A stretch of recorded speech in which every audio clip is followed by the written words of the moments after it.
Bonsoir à tous, nous sommes le lundi 22 mai, ravis de vous retrouver sur ETV Guadeloupe, bienvenue dans ce Flash Info. Nez qui coule, les yeux qui piquent, gêne respiratoire, la qualité de l'air est mauvaise. La préfecture a déclenché l'alerte rouge, une pollution principalement liée, vous le savez, au passage des brumes de sable sur l'archipel guadeloupéen. Le risque de dépassement de concentration de polluants dans l'atmosphère est élevé pour les prochaines 24 heures. L'alerte rouge est maintenue pour ce mardi 23 mai. Il est recommandé aux personnes vulnérables, les femmes enceintes, nourrissons et jeunes enfants ainsi que les personnes âgées d'éviter les déplacements. Les faits divers et des policiers ont été agressés hier soir au Gosier par un chauffard. L'individu était en état d'ébriété. 5 policiers ont été blessés. Ils ont été pris en charge par les pompiers. L'auteur présumé de ces agressions a été interpellé. Il est en garde à vue au commissariat central de Pointe-à-Pitre. L'individu aurait fait des dérapages avec son propre véhicule. Ce lundi, les fonctionnaires de police sont évidemment en colère. Les actes de violence se multiplient dans l'archipel. La mobilisation se poursuit à Route de Guadeloupe. Plusieurs sites de Route de Guadeloupe ont été bloqués.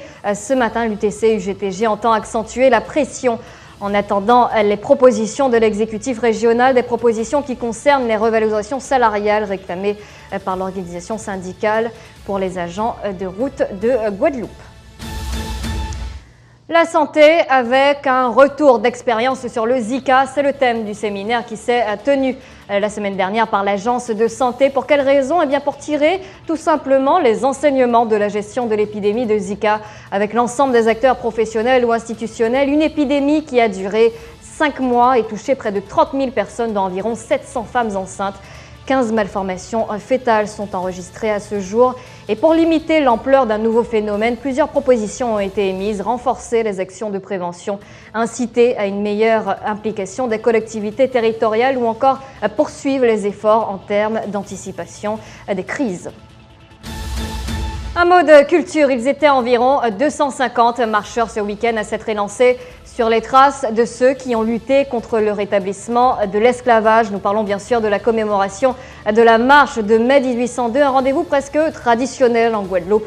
Le cortège a pris le départ samedi à 18h50 du fort d'Elgrès à Basse-Terre pour marcher sur les traces des combattants de mai 1802, du commandant Joseph Ignace et de ses compagnons. Les marcheurs sont arrivés le dimanche en fin de matinée à la statue de Joseph Ignace, boulevard des Héros à Pointe-à-Pitre. L'actualité nationale, un dérapage de trop. Une enquête a été ouverte pour appel malveillant et usurpation d'identité après des canulars de Cyril Hanouna, l'animateur de TPMP sur C8. Les policiers ont manifestement du mal à diriger son humour. Le présentateur de l'émission de C8 avait appelé le commissariat de Villeneuve-Saint-Georges sur la ligne d'urgence en se faisant passer pour un Anglais perdu. Environ 2 Guadeloupéens sur 10 présentent une surcharge pondérale chez les enfants âgés de 3 à 15 ans. Des informations relevées selon l'Observatoire régional de la santé de Guadeloupe. Et c'est à partir de ce constat qu'aura lieu les premières journées de l'obésité infantile en Guadeloupe. Un événement initié par l'AGOS, l'association anti-Guyane de lutte contre l'obésité, le surpoids et la sédentarité chez l'enfant. Ça démarre demain à l'Urma. Mercredi, ce sera à Bemao. Et pour en parler avec nous sur le plateau de TV, Yemouna, la marraine de la manifestation. Bonsoir à vous. Bonsoir Laura. Alors de la prévention, des journées de sensibilisation pour l'obésité, il y en a eu, il y en aura certainement encore. Aujourd'hui, c'est une maladie considérée comme un véritable fléau dans le monde et précisément en Guadeloupe. Vous comptez vous y prendre comment pour réduire cela, en tout cas chez nous? Alors moi, je crois que la clé de tout, c'est l'information. C'est-à-dire que si les personnes ne savent pas, ils ne peuvent pas agir. Donc la clé étant l'information, on va déjà faire en sorte que l'information arrive aux Guadeloupéens. Ensuite, l'autre clé, c'est la science parce que, comme vous le savez, l'obésité, c'est une jeune maladie. 98, l'OMS l'a déclaré en tant que maladie, en tant que telle, contrairement à, je ne sais pas si on peut dire ses consoeurs, en tout cas comme l'hypertension, le diabète, qui sont entre guillemets des vieilles maladies qui ont déjà qui existent pas existé. Je dirais plutôt qu'ils sont connus et répertoriés en tant que tel. Mais justement, de l'information, il y en a eu. Voilà, c'est ça. Là, comment l'information, justement, sera véhiculée? En tout cas, comment vous comptez, justement, vous y prendre? On a deux pôles. Le premier, donc, demain, à l'UOMA, on va commencer, entre guillemets, par une grande messe. C'est la première fois que ça se fait sur le territoire guadeloupéen. On va parler de l'obésité en tant que telle, c'est-à-dire à elle toute seule, pas associée, à elle toute seule. Donc, du coup, tous les spécialistes, notamment de Guadeloupe, ceux qui sont les plus connus, comme le docteur Atala, comme le docteur Perianen, mais aussi ceux qui viennent de l'extérieur, parce que l'expérience a déjà été tentée et aujourd'hui porte ses fruits, notamment en région Aquitaine, le RIPOP Aquitaine, qui seront présents et qui vont parler de cette obésité chez les enfants, notamment. Et le lendemain, on va ouvrir un peu pour le grand public, donc les parents, etc., pourront venir et aussi s'informer et justement poser des questions, faire partager leur expérience, parce que c'est aussi ça la difficulté de la personne qui est en situation d'obésité. Et ben, comprendre aussi qu'il peut être pris en charge, mais dans sa globalité, c'est-à-dire pas seulement juste pour l'alimentation, pour dire arrêtez manger pain et ok maigri, vous connaissez déjà le discours. Mais justement, l'obésité infantile, c'est un problème, mais dans le même temps, on s'aperçoit qu'il y a beaucoup de fast-food qui se multiplient en Guadeloupe. Comment vous comptez rivaliser avec eux? Alors, Laura, il faut que vous compreniez bien qu'aujourd'hui, on n'est pas là pour diaboliser ou pour culpabiliser les gens. C'est-à-dire que c'est ce discours-là qu'il faut aussi casser ces idées reçues. C'est pas parce qu'on mange un fast-food une fois dans la semaine comme ça qu'on est gros. Mais les enfants, précisément, sont souvent tentés. Absolument, ils sont tentés. Mais pourquoi ils sont tentés? C'est parce qu'il y a beaucoup d'interdits. L'idée aujourd'hui, c'est de recentrer les choses et de partir sur une approche systémique et ne pas dire, voilà, il faut absolument ne pas... Oups, pardon, désolé, je casse tout. Voilà, il y a un discours aujourd'hui qui diabolise certains aliments en disant, il y a des bons aliments et des mauvais aliments. Gaillon bœuf. Quand on bœuf, qu'à manger, Laura? L'herbe. Eh ben, et qui gros son bœuf? Ouvrez force son bœuf. Donc, c'est peut-être que c'est pas uniquement l'aliment. Donc là, aujourd'hui, en partant dans cette approche systémique, on va pouvoir prendre en compte l'obèse et lui permettre d'avoir une palette d'outils et les outils existent. Recentrer les choses, mais est-ce que le problème de l'obésité ne se trouve pas finalement dans le comportement des personnes? Est-ce qu'aujourd'hui les Guadeloupéens ne cherchent pas la facilité pour manger notamment?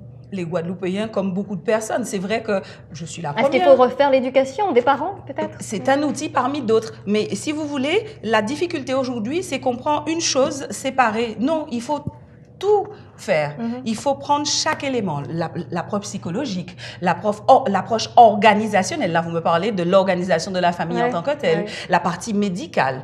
Mais quand on prend juste un bout, ben, c'est normal après que ça échoue. Parce que jusqu'à maintenant, l'approche, elle est par un bout. Alors, on va dire, il faut pas manger ci, il faut pas faire ci, il faut faire du sport, mais en même temps, il faut mélanger. Mais justement, on s'adresse à qui? Est-ce qu'on s'adresse aux parents? À tous, parce que l'obésité... Mais pas avec le même discours, il y aura forcément des variantes. Il sera adapté. Oui. C'est pour ça qu'on a séparé, on a mis une partie le mardi à l'UOMA qui s'adresse en priorité aux professionnels de santé, donc l'infirmière, le médecin, parce que savez-vous aujourd'hui que quand vous avez un médecin généraliste qui reçoit un enfant obèse, il ne sait pas quoi faire. Il va le traiter comme tous les enfants, alors qu'il a une pathologie particulière qui est l'obésité et il faut le prendre en tant que tel. Et donc tu l'as dit un petit peu en début d'interview, au programme de ces journées de l'obésité infantile, on va parler de quoi? Est-ce qu'il y aura des thèmes précis? Quels sont les temps forts et avec qui on va en parler? Alors, je ne vais pas rentrer dans les détails parce que ce serait vraiment trop fastidieux. Voilà. Donc, le mardi, ce qu'il faut retenir, c'est qu'on sera à l'UOMA dès le matin, très tôt, à 8 h, avec un ensemble de professionnels et il y aura chaque heure, à peu près, des thématiques. Cette thématique sera en deux parties. Le professionnel va exposer et ensuite, on pourra débattre, échanger. Ça va être comme ça jusqu'à 17 h. Donc, l'alimentation, le sport, la psychologie, etc. Et surtout, le RIPOP Aquitaine sera présent et le centre de traitement d'obésité sera présent aussi du CHU de Bordeaux pour faire partager leur expérience parce que ça existe et ça fonctionne, d'accord? Et le lendemain, dans les jardins de Guadeloupe Première, excusez-moi, on ne pouvait pas s'empêcher aujourd'hui, mesdames et messieurs. Et voilà, donc toute la journée, là on va ouvrir, on invite vraiment toute la population et c'est important de le dire, ce n'est pas adressé uniquement aux personnes en situation de surpoids ou en obésité. Qui ou gros, qui ou maigre, qui ou a voté, qui ou maltraité, tout le monde nous attend dans un jardin Guadeloupe Première. Yemouna, marraine de l'événement, quel sera ton rôle et qu'est-ce que tu comptes en tout cas apporter à ces journées? Alors déjà, mon expérience aussi. La première fois partage. Oui, c'est la première fois que tu es marraine de l'événement. Oui, puisque c'est la première fois que c'est fait en tant que tel. C'est un honneur pour toi. Bien sûr, bien sûr. Et puis surtout, on va essayer de changer le regard. Souvent, les personnes qui sont en situation d'obésité ont commencé par un régime première fois. Le docteur Baru viendra à 10h30 pour expliquer aux personnes qu'il faut arrêter de faire des régimes. Il y a des outils qui existent pour gérer votre alimentation. Alors, on arrête les régimes. Donc ça, on aura une série de conférences comme ça le matin. Mais surtout, pensez à vos baskets parce qu'on va bouger. Ça fait partie des outils, mais on va bouger de manière adaptée parce que la personne qui est en situation d'obésité ne peut parfois pas se mouvoir. Ça fait mal quand on pèse 130, 140 kilos. Donc, c'est difficile. On va trouver le codep qui sera présent pour donner des outils concrets pour bouger. On ne parle pas forcément d'activité sportive, mais d'activité physique, ce qui n'est pas totalement la même chose. Et puis, le déjeuner, excuse-moi, c'est pas parce qu'on parle d'obésité qu'on ne mange pas. D'accord? Donc, à midi, il y a un traiteur qui viendra, qui viendra à midi. Donc, on pourra aussi acheter son repas sur place. Très bien. Et la Zumba à 16h30. J'espère que tu seras là, Laura. Il faut venir bouger avec nous. D'accord. Pourquoi pas faire Zumba? Mais si. Elle est excellente, mesdames et messieurs. Voilà. Et donc, les journées, en tout cas, sont gratuites. Oui, c'est ouvert à tout le monde parce que cette information, il ne faut surtout pas qu'on la fasse payer. Hein. On est d'accord. Très bien. Merci infiniment, Yamouna. Merci de m'avoir invitée. D'être venue sur ce plateau. Merci encore. Voilà, c'est la fin de cette édition. Merci à vous de l'avoir suivi. Je vous souhaite de passer un très bon début de semaine et je vous retrouve demain pour une nouvelle édition. Très belle soirée.